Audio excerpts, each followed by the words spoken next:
dans Terres et Vignes de l'Aube, votre nouvelle émission sur le monde agricole. Dans ce numéro, je vous propose de découvrir un peu plus en profondeur le monde du champagne et surtout de tout savoir sur les vendanges. Cueilleurs, pressureurs, nous allons découvrir en images et avec nos invités les métiers et les coulisses de ce temps fort de la viticulture champenoise. C'est le zoom de cette émission.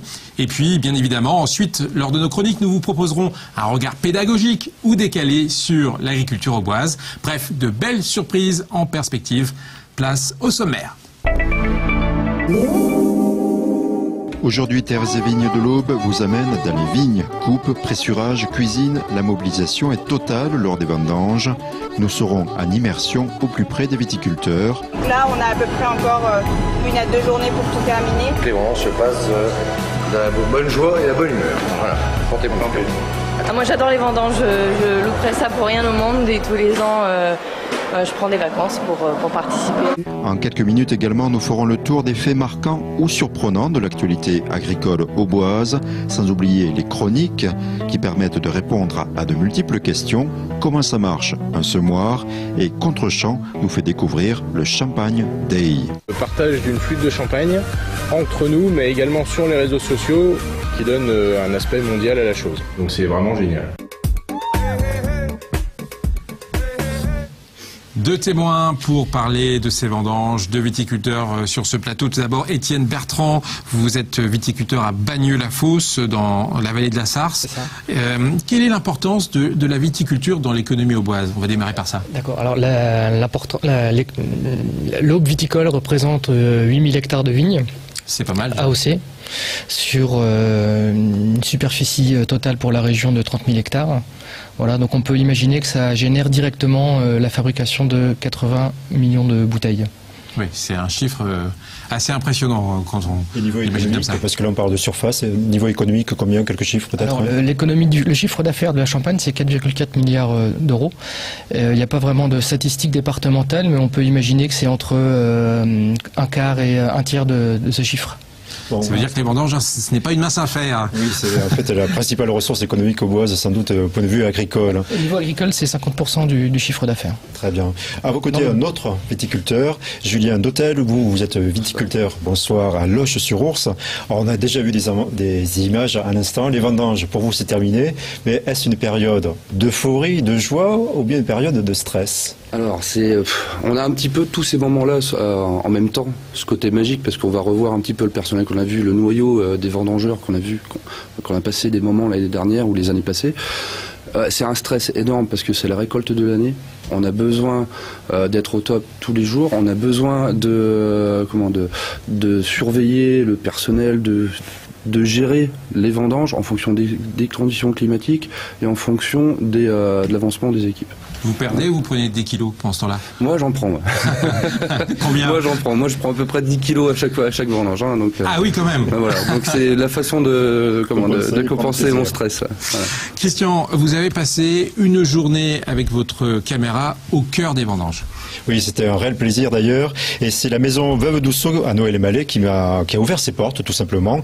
À noter, elle fait partie des 6 maisons de vignerons de l'Aube qui participent à l'opération Vendangeur d'un jour. Figurez-vous qu'il y a des gens aujourd'hui qui paient pour avoir le stress et le plaisir, surtout à mon avis, de vendanger. Bref, cela fait beaucoup de monde en même temps et je propose de voir un tout petit peu cette ambiance grâce au reportage suivant. Sur les quais de déchargement, tout paraît calme. En fait, les équipes sont mobilisées depuis 8 heures pour une journée de vendange. Alors là, on a une quarantaine de personnes qui travaillent pour nous sur les vendanges. On a commencé à couper mardi ou mercredi à Noël-et-Malais.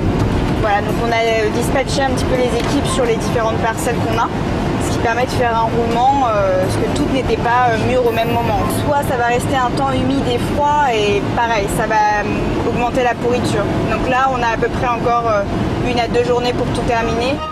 Dans les parcelles, la valse des enjambeurs qui prélèvent des caisses pleines et déposent des caisses propres va durer toute la journée.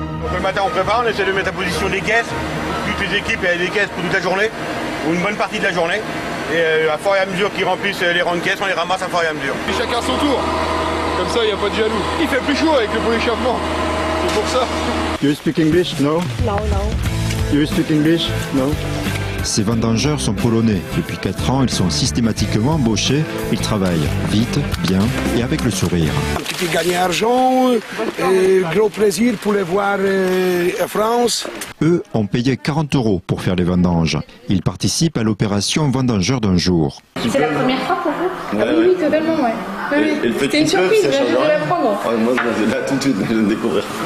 Ils sont belges, néerlandais ou français. Au vu de la météo, ils commencent par une visite de l'exploitation. Exemple, je pense qu'il y aura, ça sera une année qui sera sûrement millésimée, on va voir un petit peu sur le vieillissement. Mais on a un état sanitaire par exemple qui est assez variable, qui demande un tri important. Dans le même temps, sur les quais de déchargement, la réception des raisins se prépare. On va boire un petit coup de champagne. En attendant, on s'occupe justement de nettoyer tous les pressoirs, tout ce qui est autour justement, comment la cour, les trucs comme ça, justement pour que tout soit opérationnel, justement pour quand le raisin va arriver, que toutes les vendanges se passent dans la bonne joie et la bonne humeur. Voilà, santé mon champion.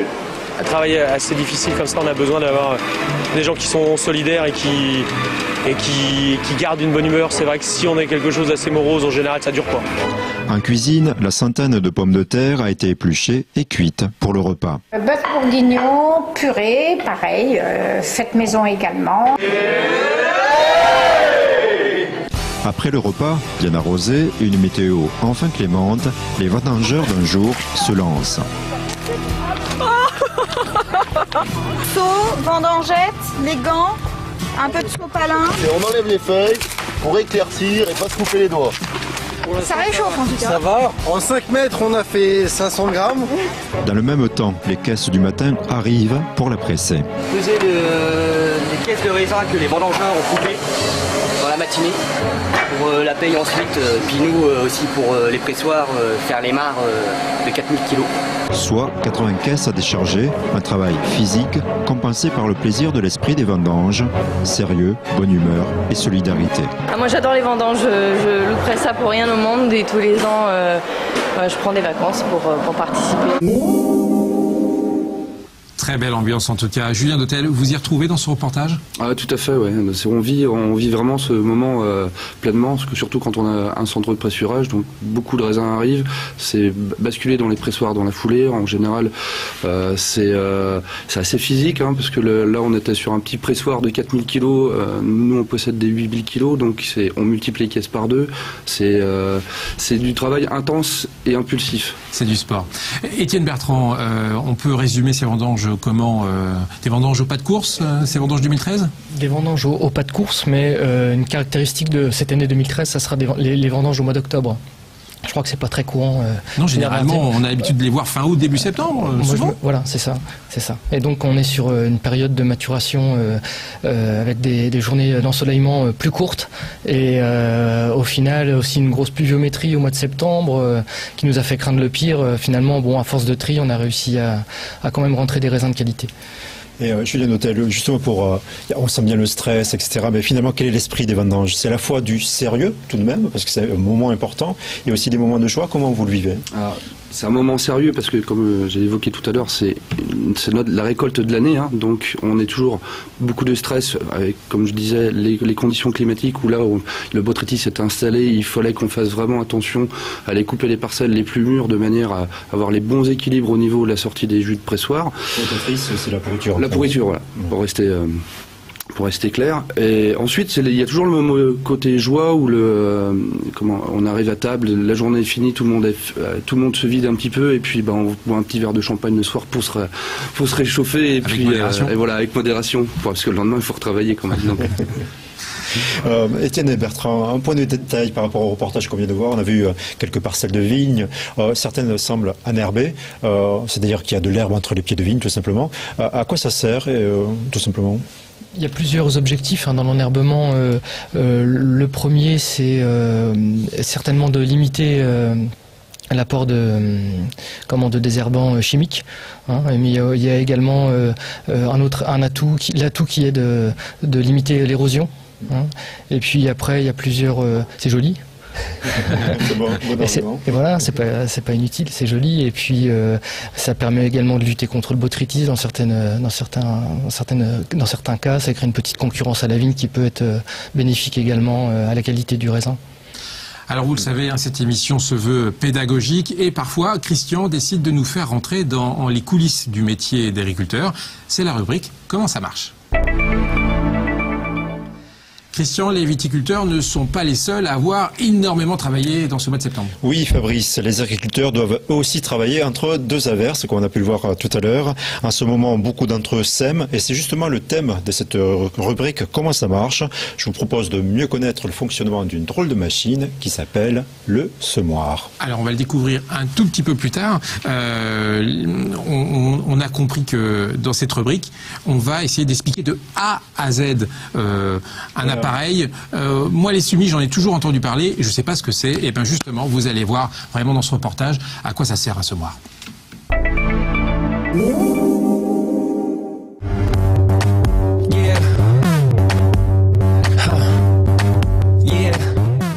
À Fouchères, Nicolas Locher prépare les semis selon les saisons. 3 grandes périodes, donc fin d'été pour le colza, automne pour ce qui est blé d'hiver, orge d'hiver, pois d'hiver, et printemps, ce qui est orge de printemps, betterave, pois de printemps, tournesol et maïs.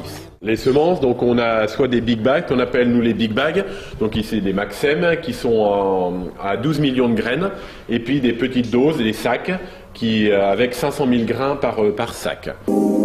Ces sacs permettent d'ajuster les besoins en semences selon la surface à cultiver. Pour les planter, le semoir est attaché au tracteur. Première partie, travail du sol avec les herses rotatives, donc qui tourne avec un rouleau qui resserre, qui retasse, et la partie ensuite semis. S'il existe différents types de semoirs, le principe reste le même, avec une première étape, la préparation du sol. Le sol a des fois besoin d'être remué avant le passage du semoir. Donc besoin d'être retravaillé pour être aéré. Ce sont des dents qui tournent, qui mélangent la terre. Si le sol est trop tassé, le soc derrière ne peut pas enterrer le grain. La deuxième partie du semoir permet d'enfoncer le grain 1 cm sous terre environ. Vous avez la cuve dans laquelle on met le grain, les big bags ou les petits sacs qu'on a vu tout à l'heure. Là derrière, c'est ce qu'on appelle la distribution, donc qui prend les grains, grain par grain dans la cuve et qui les met ici et ensuite les met dans les tuyaux. Pour être plus précis, les grains sont littéralement soufflés dans les tuyaux. Ils sont une trentaine sur ce semoir. L'air propulse le grain jusqu'en bas, jusque dans le soc, qui dépose le grain dans la terre, vraiment dans la terre, qui creuse un sillon, et ensuite la herse qui remet de la terre sur le grain. La densité, donc on la règle par la vitesse auquel tournent les ergots tout à l'heure qui prenaient le grain dans la cuve. Ce qui est le plus fort en densité, ce sont les céréales, parce qu'on sème à 300 grains au mètre carré. Ce qui est le plus faible en densité, c'est les colzas, parce que les colzas, on sème ça à 30 grains au mètre carré. Si le semoir est avant tout un outil mécanique, le savoir-faire de l'agriculteur rentre en jeu depuis le poste de conduite. Je peux contrôler la profondeur, le travail du sol, sur la molette qui est là.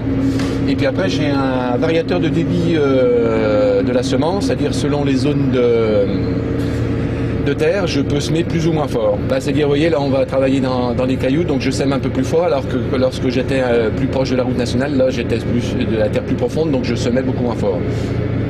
Parce que dans les terres les plus difficiles, si vous voulez, on se retrouve avec des grains qui sont en conditions plus difficiles, donc qui vont avoir tendance à moins faire d'épis. Donc il faut que j'en mette un petit peu plus de graines à l'hectare ou au mètre carré, c'est comme on veut, pour espérer avoir le même nombre d'épis qu'à côté, là où la terre est meilleure, et je suis sûr d'avoir un nombre d'épis correct. Durant l'hiver, sous terre, les graines préparent leurs racines. Les tiges sortiront de terre au printemps avant d'être moissonnées durant l'été. Bon, au final, on espère obtenir à peu près 7 tonnes et demie de blé à l'hectare. Julien Dautel, on vient de voir un outil mécanique. Particularité du Champagne, les grappes sont ramassées à la main. Ça change beaucoup les choses, ce fonctionnement manuel ? Tout à fait, parce que pour faire un effervescent comme le champagne, on a besoin de garder le jus à l'intérieur de la grappe, et non sur une tête de récolte qu'on trouverait dans d'autres régions viticoles, où on travaille des raisins noirs pour faire du vin blanc.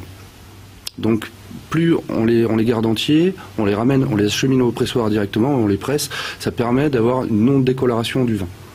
parce qu'on ne veut pas que les raisins soient tachés, on ne veut pas que les jus soient tachés, de manière à ce qu'on puisse décolorer les vins naturellement et faire les effervescents plus facilement. C'est de l'or que vous avez dans les mains. Voilà.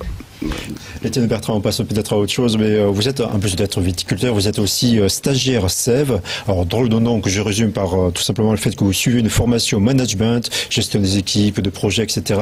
Je reviens sur cette notion de gérer les équipes. Est-ce que c'est vraiment utile? Est-ce que c'est vraiment ça aussi, les vendanges?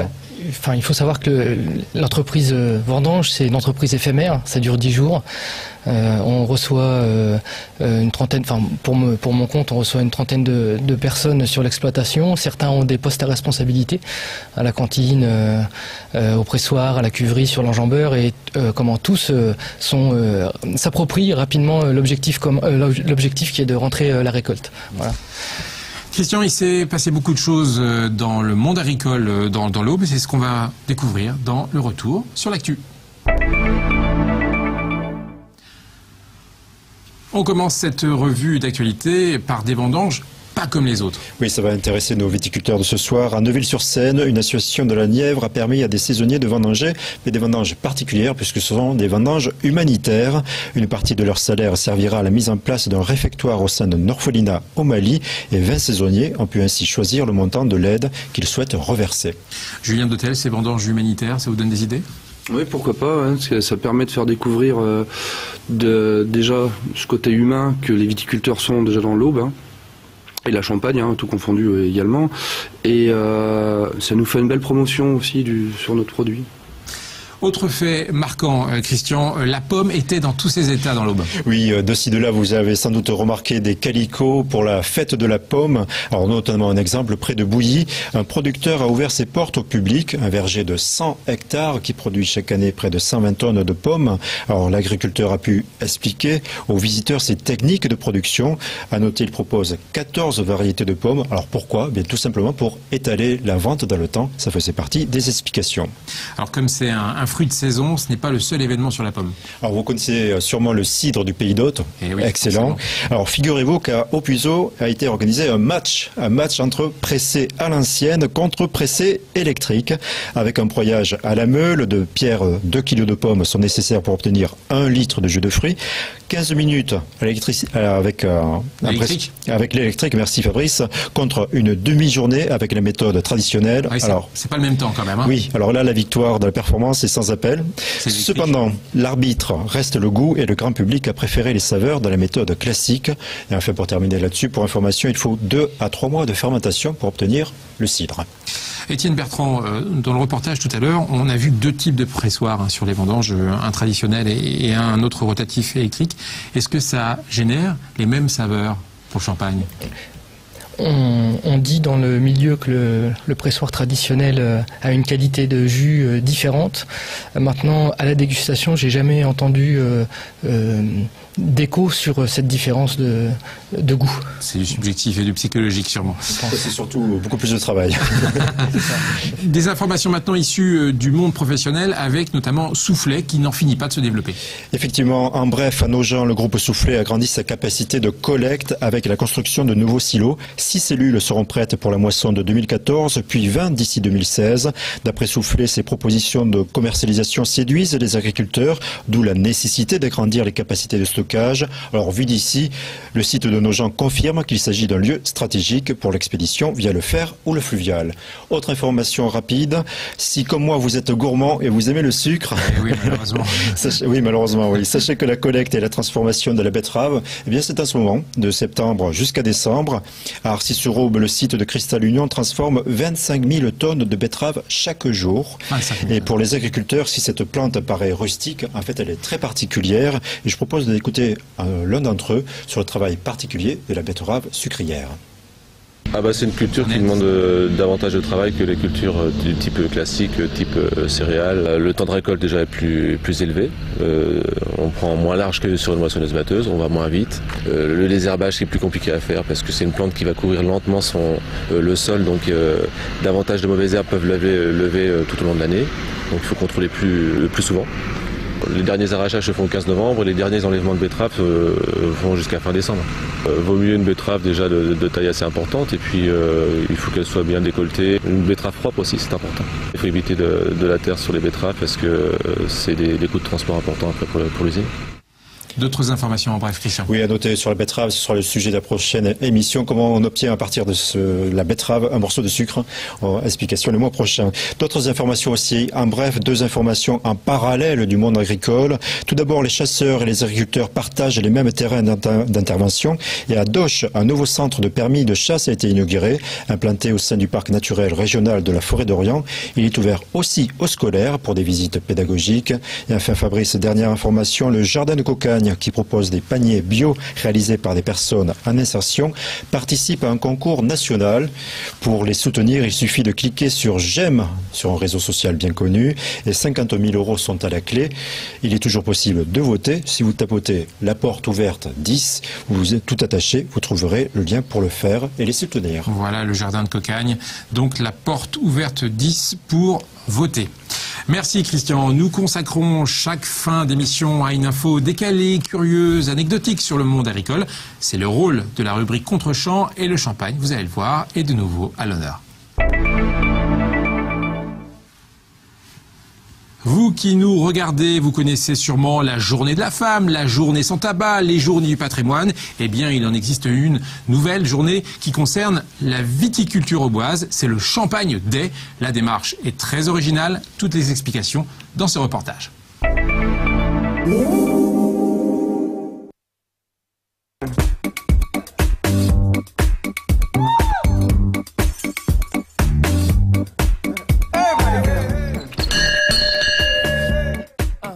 Bonjour, bienvenue à Landreville, c'est les vendanges, mais on va parler du Champagne Day organisé par Capsé cette année.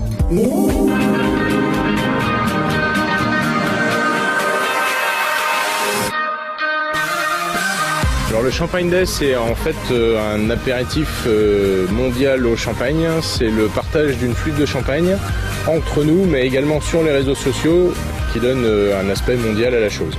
C'est la 3e année que c'est organisé, ça vient des États-Unis, c'est un caviste américain qui a inventé ça. Le CIVC estime pour l'an dernier entre 2 et 3 millions de participants. Le principe est tout simple, vous partagez une flûte de champagne avec vos amis, vous prenez en photo et après vous envoyez ça sur les réseaux sociaux et à partir de là on peut le partager avec tout le monde. Ça fait des petits un peu partout et nous Capsé ici on se sent bien sûr très concernés par la promotion du champagne. Ça rassemble de réels amateurs de champagne, producteurs, consommateurs, clients, importateurs, tous ceux qui veulent sont invités à partager le 25 octobre 2013 une flûte de champagne pour le Champagne Day. En plus d'être nouveau, c'est original, c'est quelque chose qui n'existait pas avant, il a fallu bien sûr l'arrivée d'Internet pour pouvoir partager tout ça, donc c'est là où l'intérêt est vraiment important puisque par rapport au fait des vins ou du champagne qu'on pouvait faire avant, là c'est vraiment mondial grâce à Internet. C'est intéressant parce que le vin et le champagne d'une manière générale, c'est extrêmement social, ça touche beaucoup de gens. Quand on en déguste une bouteille, on parle toujours de l'origine ou de celui qui l'a fait. Donc c'est intéressant parce que c'est de la chaleur humaine et en plus là elle est mondiale, donc on peut pas aller plus loin, quoi.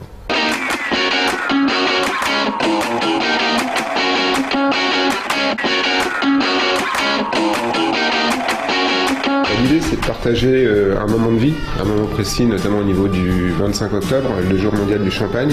Les gens vont trinquer à n'importe quel moment de la journée, prennent une photo, prennent des photos ou des vidéos et ensuite les envoient sur le site de façon à ce qu'on puisse les publier et ensuite les géolocaliser sur une carte. Que ce soit sur les plateformes ou les téléphones, n'importe qui a au moins un compte social, que ce soit Facebook, Twitter, Google+, ou autre. Et l'idée c'est pas uniquement en 2013.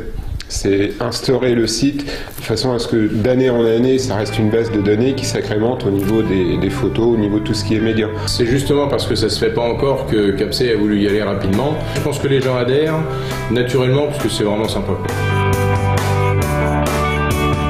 J'ai reçu un message hier des Australiens qui démarrent la campagne également du Champagne Day 2013. Donc c'est vraiment génial.